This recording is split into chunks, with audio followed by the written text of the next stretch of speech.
എനിക്ക് ലഞ്ചായി കിട്ടിയ ഒരു സാധനമാണ് ഇത് സാമ്പാർ കറിയും ബീട്രൂട്ട് അച്ചാറും ഇത് നത്തരി പൊരിച്ചാണ്. അപ്പം ഞാൻ ഇതിൻ്റെ ടേസ്റ്റ് നോക്കട്ടെ. നമുക്ക് സാമ്പാർ എടുത്ത് നല്ല കച്ച് സാമ്പാറോ കൊള്ളുന്നു.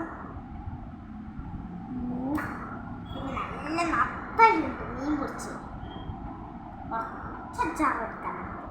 ഇങ്ങനെ ഉണ്ടാക്കാം. ബീട്രൂട്ട് അച്ചാറിൻ്റെ ഫേവറേറ്റാണ്. നമുക്ക് കുറച്ച് മീൻ എടുക്കാം. ആദ്യത്തെ ഒരു ഉരുള ഞാൻ കഴിക്കുകയാണെ.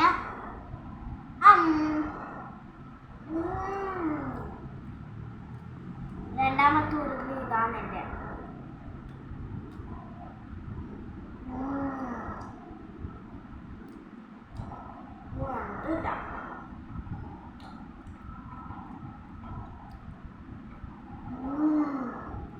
ബാക്കിയുടെ നാളിടാൻ പോയി